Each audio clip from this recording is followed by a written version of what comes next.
Alright, so welcome back to some more Heroes of Might and Magic 3. Of course, not starting off with a scenario, at least not from single scenarios, but we're gonna go right into the tutorial. We're gonna finally learn how to play the game after 143 scenarios and all the other scenarios I've done in the past as well. So let's just get right into it. Have a bit of a meme here. Welcome to the Heroes of Might and Magic 3 tutorial. Whether you're new to the Heroes series or a seasoned veteran, you've come to the right place. Hit the check button when you are ready to begin. If you have not done so already, you should print out the Heroes 3 tutorial document located in the folder where you installed Heroes of Might and Magic 3. View and print the document by selecting it from your Windows Start menu. Of course, for the first time ever, we are starting on the easiest difficulty. We also got Wooden Ore up against Blue Castle Charna Wooden Ore. So of course, the tutorial. This map is an excellent place for beginners to learn the ropes and for experienced players to see some of what's new. Conditions to build the Grail building. Castellatus? Stellatus? I don't know. You may also defeat all heroes in towns. The lost conditions to lose all your heroes in towns. It's red versus blue. Normal map difficulty. Playing on easy. Jeez. I should have played it on 200%. Come on. I can't actually pick it unless I actually go into maybe editing it. Tournament rules are not on. Anyways, we do have Lord Hard with Questions, Gloves, Boots of Speed. He's level 1 with Expert Pathfinding, Expert Logistics, Basic Leadership, Basic Estates, Regular Army. We have Castellatus, Stellatus, whatever you want to say. Level 3 Mage Guild, Tavern, Town Hall, Place. Tier 1, 2, and 4 buildings from Castle. And, of course, nothing else in this town hall as well. I haven't said that before. So, of course, the printed documents, so to speak. We get the initial map message written in the first paragraph. And, of course, we'll just continue from what I haven't read. So, this tutorial is designed as a read-along, so for best results, you should print this document before beginning, of course. In moments, you'll be learning ins and outs of Heroes 3. So first, gotta launch the game. We've already done this. So either by selecting play from the auto run window, by double-clicking the Heroes 3 desktop icon if you choose to install it, or by selecting Heroes 3 from your Windows Start menu. After watching the intro, choose New Game, then Tutorial. This will bypass the scenario selection screen and directly load a tutorial map. So of course, week 1, day 1. What you will see first is the adventure screens, of course. Yeah, we see the map, we see heroes, all the options, some of them hollowed out for now. There's the towns and the town overview, but of course I'm sure it'll look at that. This is where you will spend a great deal of time while playing Heroes 3. The main window provides you with a close view around your heroes and cities, while the world map, located in the upper right corner of the screen, shows you a small view of the entire world. Very small indeed for now. Notice that most of the world map is black. That is because until you send a hero to explore an area, you won't know what is there. Don't worry about it. Don't worry about the other buttons below the world map. These will be described in greater detail later. Okay, so your first hero, Lord Hart, should already be selected. He is sitting on his horse, waiting for instructions. First thing we'll want him to do is visit the town. So place your mouse cursor over the entrance to the town between the two flag bolts. Notice how the horse icon appears up. Yep.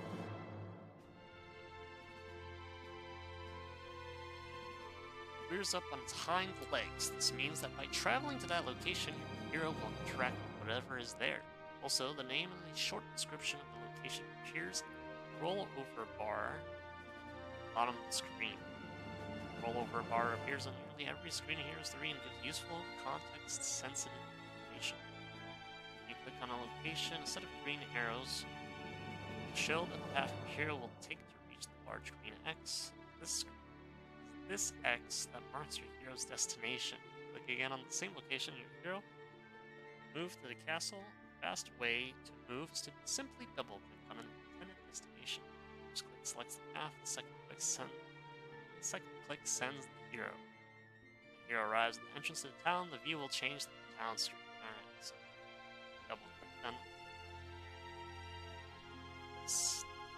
Those icons that are present there. Alright, so town screen. This is the town screen for the castle town type. There are 8 different town types in Heroes 3, each with its own unique features and buildings. Of course, this was made in restoration of Rathia, so it does not need conflict. Also, this screen is taken up by the town view. Any structures or upgrades you build in this town will appear here.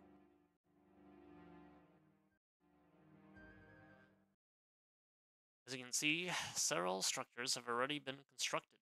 Specific information about the town is displayed in the bottom left corner of the screen, including town income per day, right there,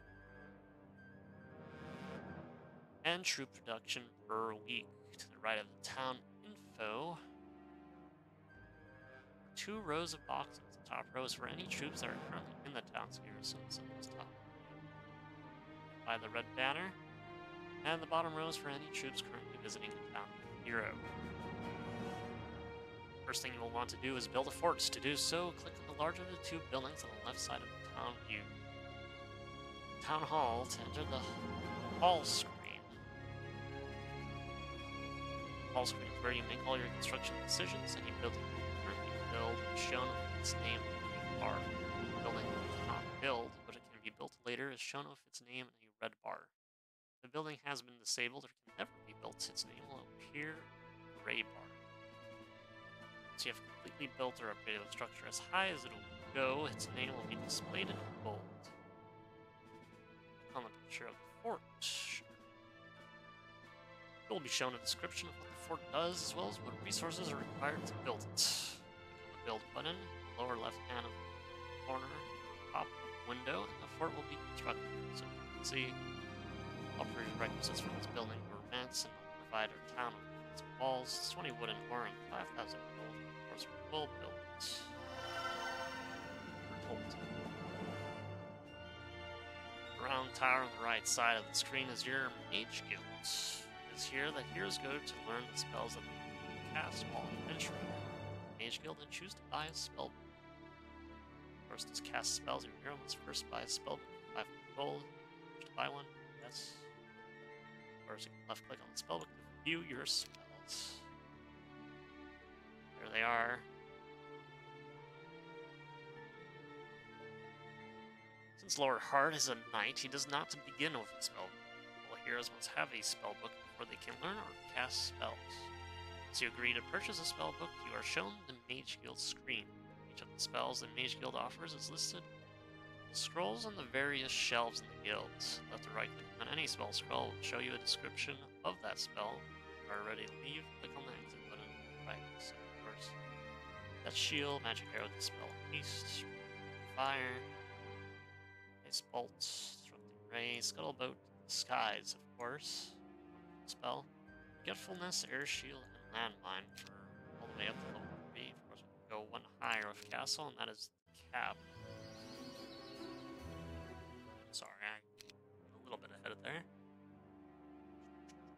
So, your hero starts with troops, but it's really just a token force, so you should buy any available troops and add them to his army. Along the hill at the back of the town are 3 towers. Click on the large central tower.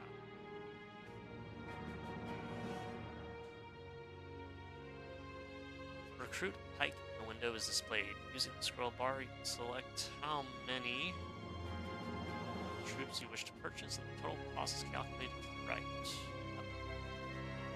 However, the fastest way to buy troops is to use the maximum button or up arrows at the bottom of the window, which will automatically calculate the maximum number of troops available that you can currently afford. Maximum button, then click the recruit button, bottom center. That's how there are now pike garrison down. Yes. Other 2 towers will allow you to purchase swordsmen and archers. Use the maximum button, these these troops as well. Do it manually. Now that you've purchased troops, you will want to move them into your army. To do so, click on the unit you wish to move, and click on the empty slot in the hero's army in the bottom row. Also move troops together or rearrange them within an army. For example, if you click on the newly purchased pikeman, then on the pikeman that Lord Hart already had, combine their numbers into a single larger stack. Move them all into the same tiles, like together. Click on the newly purchased swordsman, then on the pikeman hero's army. Notice that since they were not the same troops, combining, they switch places. Experiment with moving troops around, but when you are done, ensure that all the troops are in Lord Hart's army, then exit the town screen and click the exit button at the bottom right. So, you go the extra measure and combine all of this, and of course, Control Shift for all the one stacks to be filled in, which is not on this tutorial because that is an HD mod feature. Okay, just checking. Is there anything? Just to the east of your castle town is a sawmill. Yep. Once on the sawmill's entrance, then again to start your hero movement. Arrive, your hero will automatically gain the sawmill's production for your faction by placing a red flag, faction's color, on the sawmill, and you will receive a message telling you the sawmill's production. As you will discover, many objects in Heroes 3 may be flagged. Sure. We're out here. Going away. Also notice that while your hero moved toward the sawmill, some of the dark shroud covering the map revealed. To the southeast of the sawmill is an orbit. Wood and ore are the basic resources needed for building nearly any town structure, so these should be the first resources you seek out early in the game. Plain and excellent. You have now secured wood and ore for your faction. Now just to the west is a treasure chest. Step click on it to the Lord Hart there. Right. Sometimes you will find that treasure chests contain some sort of magical artifact. Most times, though, they will contain gold, and you will be given a choice of either keeping the gold or distributing it to the peasants in exchange for experience points. Use experience this time because it should be enough for your hero to gain a level. It's 1,000 experience, so level 1 is enough. Of course, it's a chest, so we're scouring the area. Fall upon a treasure cache. You may take the gold or distribute it to the peasants for experience. Which do you choose? Experience. Leadership, so first level 2, we advance our leadership. First aid is 8. Congratulations, Lord Hart now has enough experience to reach 2nd level. Two things happen when a hero gains a level. First, he gains +1 to one of his primary skills, which in this case was knowledge, but it could have been attack, defense, or power. Second, he is offered 2 choices of secondary skill that you must decide which you wish the hero to learn. Choices will either be a skill the hero does not have, so that was the basic first aid, or an improvement to a skill that he does have, which was just leadership, or it could have been states in this case. Of course, right-clicking on a skill will display its description, so take a vote, pick whichever one you like. Yep. Allows enough for one day, don't you agree? Located at the bottom of the button row, just below the world map, is a button, a picture of an hourglass. Turn. Click on the button to end the turn. Your opponents will end their turn. It's a new day will end. You can ask whether or not the heroes need to. Interesting. Alright, so week 1, day 2. The first thing you'll want to do today is build up your town. So hero back to the castle. Once inside, on the town hall, build a tower with available difference in the Lord Hart's army the same way you did troops that stellar performance, if I say so myself. Once back out on the adventure map, you should probably do a little more exploring. So have your hero follow the road east past the sawmill and ore pit. You'll soon see a waterfall with stone base stones.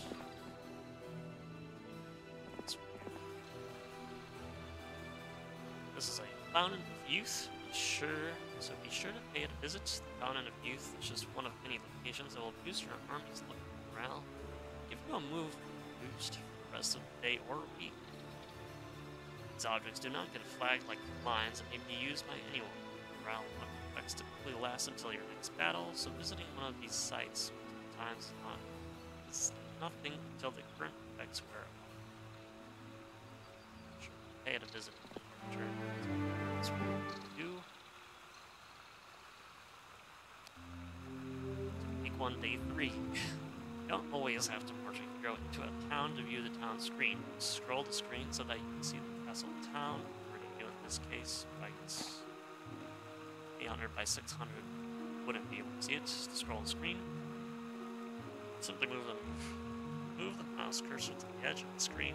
Have it scroll until you cursor away from the screen's edge. So I'm sure move is a little bit haphazard in window mode. Does work sometimes, so the ideal alternatively just map screen movements, but maybe we can get into that. So notice how the cursor changes to 1 second. Hold your mouse over the castle above the town's windows. Notice how the cursor changes into a small castle icon. Once the castle town is selected and center it, view again to view the town screen. Sure. Use the town hall to build a blacksmith. So, blacksmiths provide heroes with war machines, first aid tents, heal the wounded during combat, and parts provide unlimited ammunition to engage troops, and ballistas will assist your army in attacking events. Castle Town builds ballistas. Since there is no hero in town, there's no need to buy a ballista, so exit the town screen and combat the hero. Just below the mini-map, you'll see a portrait of the hero part. Click on the portrait and select the hero and set a display. Ready? Continuing to follow the roads east, you'll eventually see a Griffin Tower that bears a striking resemblance to the one you just built in the town, and it should. Every week, it has troops to recruit, just like the one in your castle town. Tower and purchase any griffins that are available to be automatically added to all of them. Notice how the Griffin Tower is now flagged with color. Every creature generator can be built in a town can also be found as a standalone building. Flagging a creature generator, you add a portion of its production to every similar generator you own in the town, increasing the number of those creatures that are available in those towns at the beginning of each one. So in this case, it would be just +1 for every dwelling that you have external. This applies to every castle town that has a instead. Having purchased the griffins, head back to the road and follow it to the southeast through the mountain paths. Large skull-shaped rock ahead is a subterranean gate. Enter it to see one of the entirely new features of Heroes 3, the Underworld. Subterranean.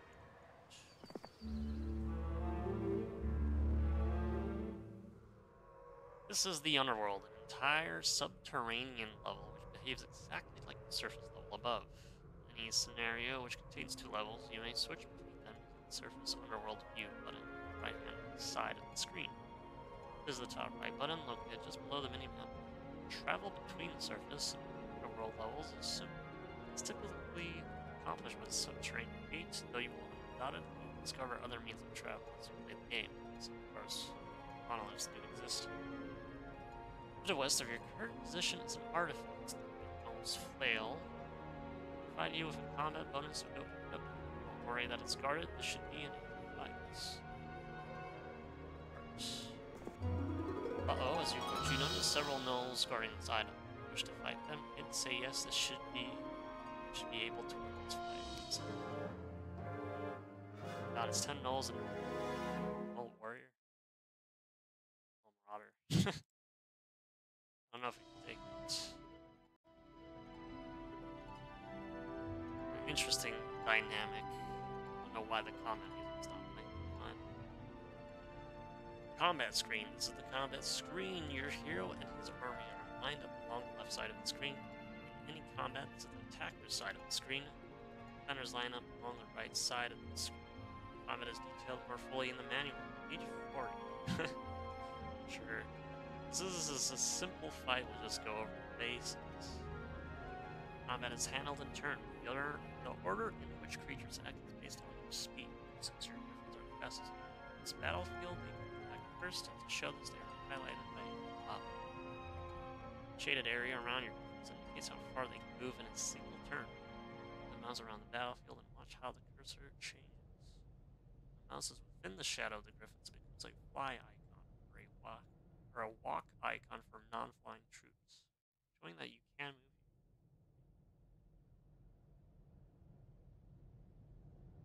As close to your enemy as the movement shadow allows. Griffins or any of your units receive good morale and means they may immediately attack you again. This is the case closer to your enemy. The goal here is to close the distance between your troops so that they attack. Sort of. We'll go with that, fine. Whenever units are adjacent to each other, they may attack. If you hold the mouse over the border between hexes where you and your enemy stand, or you will be standing, the enemy unit will be highlighted in blue, and the mouse cursor will become a sword icon. Direction the sword points indicates the direction that you attack from. Comes your archer's turn, don't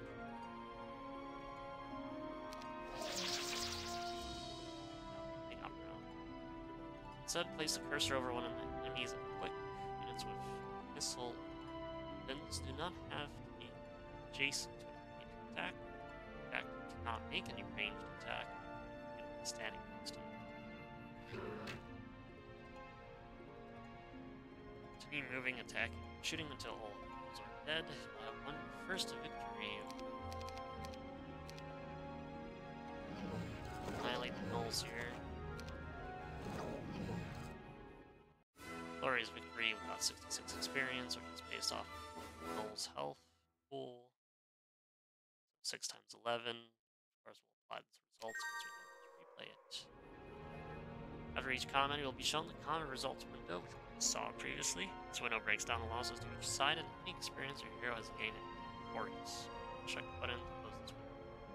Will then be shown the artifact you just Noel's. Will be automatically added to your hero's inventory and equipped on the hero if space permits, which in this case it did. And for more information on equipment, see page 31 in the manual, which is in the same folder. I'm not going to go over that because it's even more pages than this. On an artifact pop-up window, you may right-click on the picture of the artifact and view information about it. If your hero has gained enough experience to gain a level, you will then be shown a level window, which is identical to the one you saw when you received experience from the treasure chest on day 1. Now that would be awesome. So, off on your own path. So, with the full day that today has been, you should now end your Week 1, Day 4. Let's go back home and take a look at your castle town. Since you're underground, the fastest way to get there is to use the town portrait button on the right side of the screen. Same way you use the hero portrait button to select it. Single click on the town button will center your view on the town. Double clicking will open this town screen. That now. All units in Heroes 3 may be upgraded. To do so, you will need to upgrade the building to produce those units. Use the town hall to build a guardhouse upgrade. Okay. See upgrade builds, click on the tavern building next to the town hall. The tavern is where you recruit heroes. At any given time, there will be 2 heroes available to hire. In this case, 2 heroes are available. It's true. Ryan and Adela. So, right-click and hold on a hero's portrait to display information about that hero. Get both and hire whichever one you want by clicking. go with Ryan because he has hero will appear in the visiting hero row on the town screen. On the third portrait, click on the box just above it. Sure. Notice how the hero and all troops under his command move into the garrison row. Every town may have a garrison hero, and if the town is attacked, that hero will defend any fortifications that are present. Also, by moving the hero into the garrison, it will allow another hero to be hired to enter the town. Hero back out of the garrison that can be on his portrait. Again, the whole army will be visiting the hero row. Once you've built an upgraded guardhouse, it would be a good idea to upgrade your barracks pike. Bring up your boats, range. I'll show this even though I won't do it. You click on the upgrade button. Be shown how much it will cost to upgrade your troops. Click OK to accept the upgrade and all your pike upgrade to help years. It's 300 gold, so 15 gold per each. It says, in order to properly train your troops, you will have to spend some gold. You still wish them to be upgraded? Say no. Not forgetting about Lord Hart, exit the town screen. Notice that your cleric's portrait has been added to the portrait row on the right side of the screen, just above the enter button is the next hero.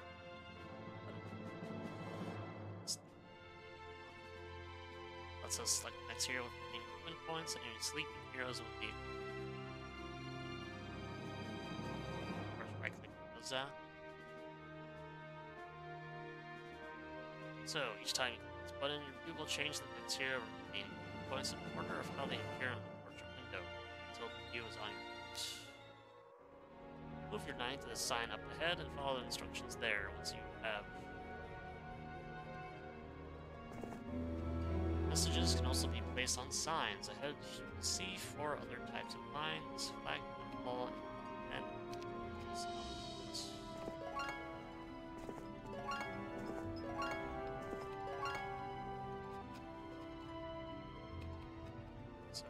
then it says on the tutorial document to continue down the passage to the southwest as far as your hero can move.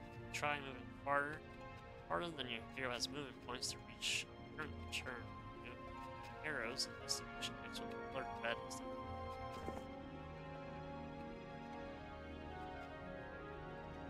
red arrows show the path that the hero will take, but indicate movement that will take place on the next or subsequent turns, since you're out of movement for this turn and the turn.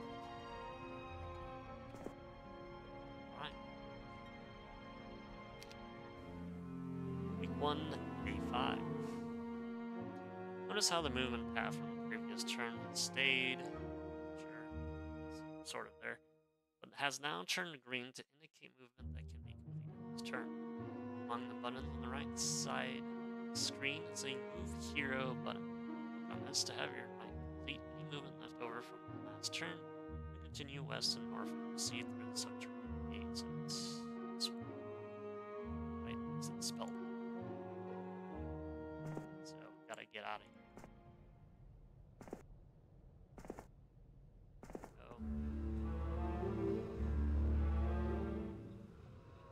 Have traveled clear under the ocean. This isn't a vacation spot. This is the home of the demons and devils of the Infernos. It's a good thing that there is a road here. Lava terrain causes a movement penalty for any heroes or creatures that are not native to the Infernos. This is not the case typically, but I guess that's what it was in this region. Imagine it wouldn't have been that bad. Probably just like rough terrain. 125%, 125% cost instead of 100%. Either way, to the southwest is a war machine factory. It behaves just like the various blacksmiths that can be found in towns, with one exception: purchase all war machines. Now go to the war machine factory and purchase a ballista. There you can see they're all available. Doing well, but with another day at an end, it's time to end your turn. 1, Day 6. Move your 9 along the road to the star axis structure. As you can see, a visit to the star axis increases your power skill by +1. Yep. It's like objects that increase your luck or morale. Are sites to visit that will increase your primary stats or teach you new skills as if your hero had gained a level. Its effects are permanent. As a general rule, any number of heroes may visit a single site, but heroes may only gain the benefit of the site. Further down the road is Inferno Town. Presence of a citadel. It's not the case, it's just a fort apparently. Well, okay. It's saying something else here actually, so I'm ahead of myself. It means that the town has at least minimum fortification, so it's a good thing to stop that war machine back. So we can see that it has a fort in this case. There was a moat, that would be the location of the citadel, and if there were 2 additional side towers, that would be a castle structure within the town. Move toward a town where you will be joined by several archangels. Then launch your attack on the town by marching your hero up to the entrance. Instead of a horse icon, the mouse cursor will show that you are about to enter combat, turning to a sword. Above you looms a dreaded Inferno Town. The presence of a citadel means the town has at least basic defenses, so it's a good thing to stop that war machine factory. Anyway, just to make sure that you have no trouble with this fight, a few archangels are ready to assist you with 5. Of course, luckily it does let us replace this case, or it does let us swap out or replace if necessary. So we're just going right into it. Of course, we also see some of the troops, but since we have 1 tavern here, all it shows us the units in there and their potential amounts present. Of course, we see gods, demons, archdevils, and Cerberus.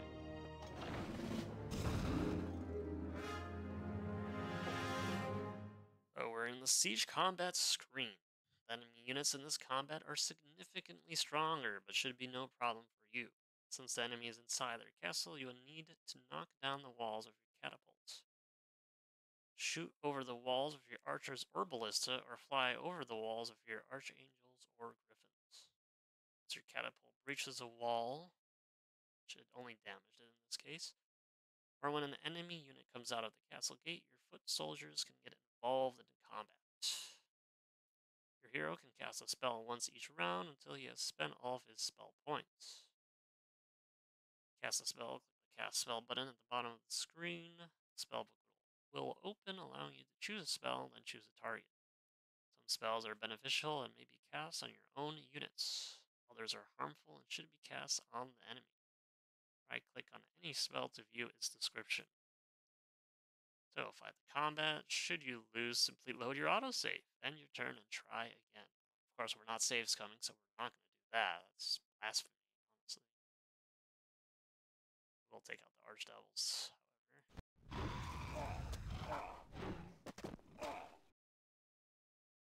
Of course, we get all of the other additional stat information and effects of the units, and the morale and luck as well.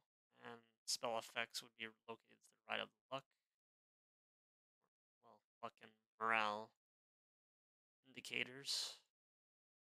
For some reason, there's just no sound. Okay.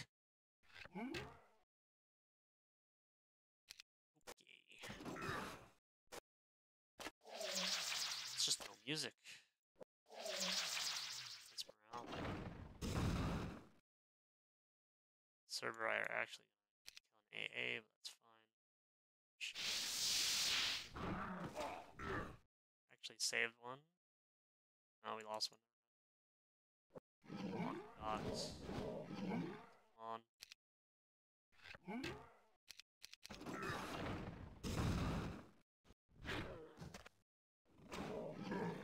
Cool.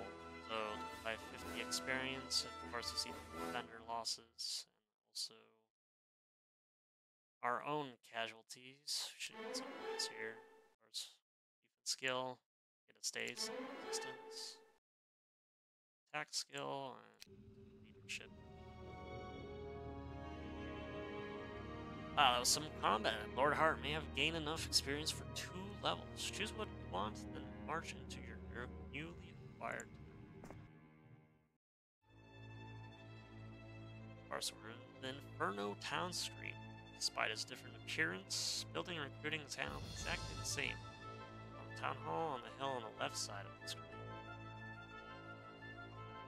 And build birthing. Sure.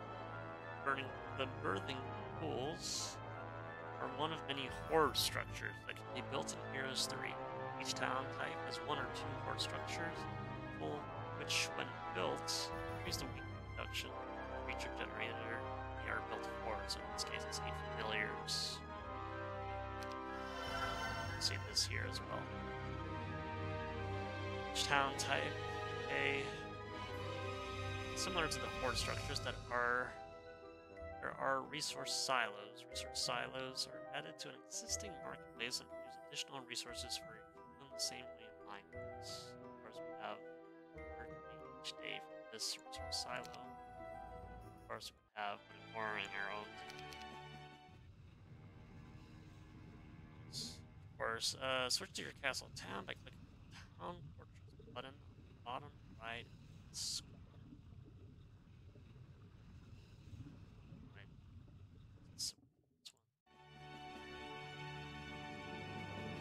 This works in the same fashion as the Town Portrait buttons on the adventure screen. Click on Town Hall and buy a City Hall. Notice how the Town Hall building has now been upgraded to the City Hall. So, in Heroes 2, you needed to build a castle to increase your town's income, but in Heroes 3, town income is dependent upon its hall. Bringing the Town Hall to a City Hall doubles your town's income. 1,000 gold to 2,000.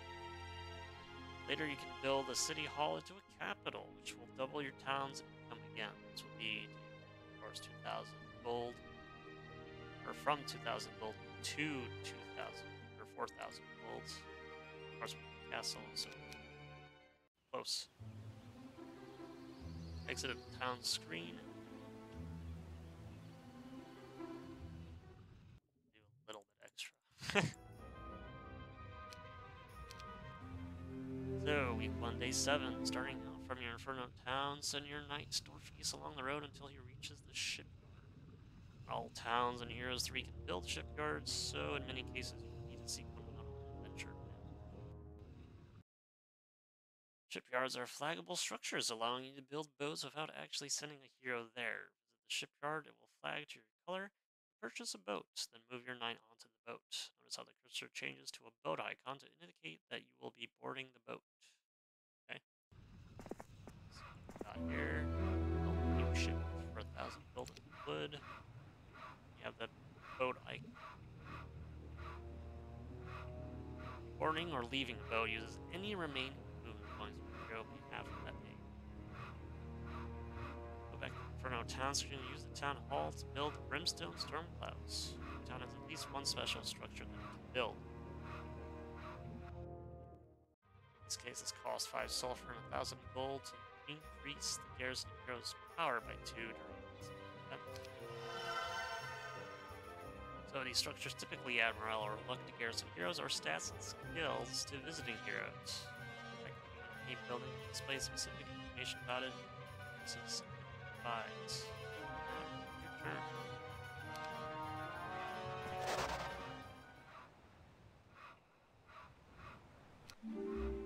Alright, so week 2, day 1. At the start of a new week, all creature callings in towns and on the adventure map are populated. Since Lord Hart is already on a boat, and it would take too long for him to come back to the town for troops, we'll have to hire another hero to bring them to him. Go into the Inferno town screen, then use the town hall to build a cavern. Of course, we can weasel. Because in this case, we won't get into the so, which may be a plague, which has all the population growth that you haven't recruited. Does not provide you any more for that week. can also get like population explosions with serpent flies or whatnot. First off, sold tavern, 5 gold. Does increase the morale of troops defending the city.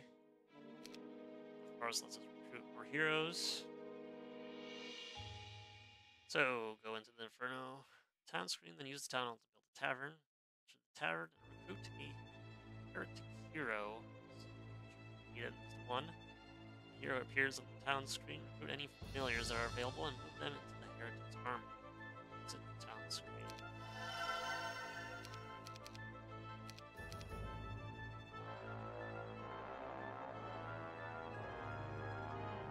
So, of course,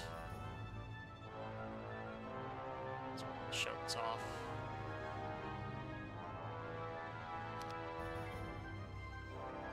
Heretic should already be selected. Move him to the ship.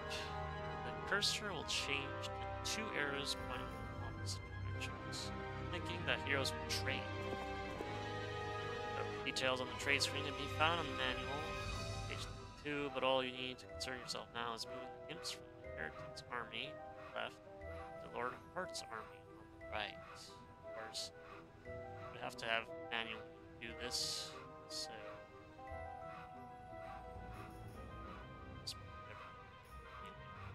actually playing with somebody. Of course, I want an imps to move, but I have been familiar.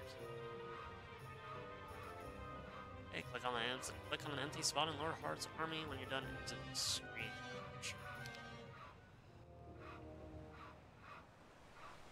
Okay, so using the next hero button to select knight, sure. Use the next hero button to select knight. Boat movement is treated exactly like land movement. The cursor will change or place over an object that is at sea. Change to a boat or any piece of land where your hero can leave the boat. Sail the boat east, cross the island, then land anywhere along the shore. Okay. Yes.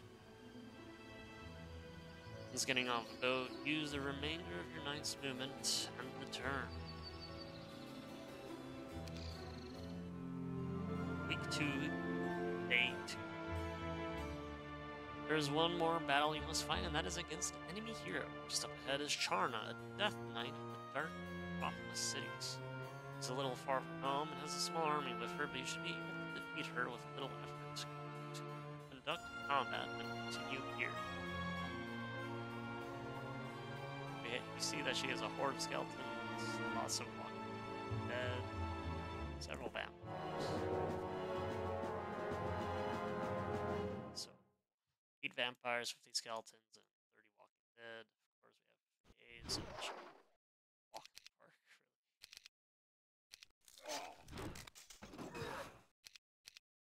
Won't delay any further. Got another level, dealt with Charna. Sure, we'll get out here, man. So, having dealt with Charna, you can now visit what she was guarding, obelisk. Whenever you visit an obelisk, take it to the puzzle screen. Pieces of the puzzle will be revealed each time you visit a new obelisk. The area shown in the puzzle shows you the location of the Grail, an item that you should always seek out anytime you play, so it will give you a significant advantage against your enemies. As there is only one obelisk on this map, the entire puzzle has been revealed. You recognize the location marked by the X on the map? You should. It's right near your starting castle town. Typical red start, honestly. Exit the puzzle screen and take a look. Select your cleric hero and move him so that he is standing between 2 large tree stems southeast of the castle town. This is the location. You will dig to see if the Grail is actually here. Some map indication of the Grail is not entirely accurate. Some of the land's features may have changed in the years since the Grail was hidden and this map was made. Yeah, it's a good way of saying put everything on the map. Since digging for the Grail is a full day's work, your hero will have to spend the night here and dig in the morning. Like your cleric hero, press the D key to dig for the Grail. Yes. Congratulations! For spending many hours digging here, your heroes have covered the Grail. First, the Grail. Carry the Grail to the city of your choice, and the pod user will build a fantastic structure which will provide a tremendous advantage to the city. Go on to take this back to town. Since you spent the whole day digging, you'll need to spend the night here again. Turn to day 4. Select your cleric hero. Move him back to your castle town. Click on the city hall. You'll be asked if you wish this town to be the permanent home of the Grail. Say yes. There's only one Grail in any game, which means that only one city will gain the benefit of the Grail during the game. Mentioning Grail structure is a permanent feature, so don't lose the town to your enemies, or they will gain the benefits of ownership for themselves. By building the Colossus, you have won the game. When you exit the town screen, you will be shown your score. For now, right-click on the Colossus to gain its benefits. As you can see, congratulations, you have constructed a home for the Grail and claimed victory. So, see that it's increasing feature generation by 50%, giving us an additional 5,000 gold each day, and increasing the morale of all allied units by 2. As you can see, successfully finding the Grail and bringing it to one of your cities is worth all the time and effort. Not only does it greatly boost your income and creature growth, each town gets a unique bonus just for being known as the home of the Grail. Congratulations, you completed the Heroes of Main tutorial. You may wish to read more of the game manual, or you may wish to jump right in and play either a single scenario or begin the campaign Restoration of Wrath. Good luck. Hey. Of course, with a total time of 11 days, and a final score of 177. So we did it on easy. Ranked fire on level. Of course, right there. More like the lowest score we'll ever get. Of course, that is going to be it for the tutorial, and I don't feel the need to actually rush that because, well, it's apparently on easy, so unless I modify it, possible. Either way, thanks for watching.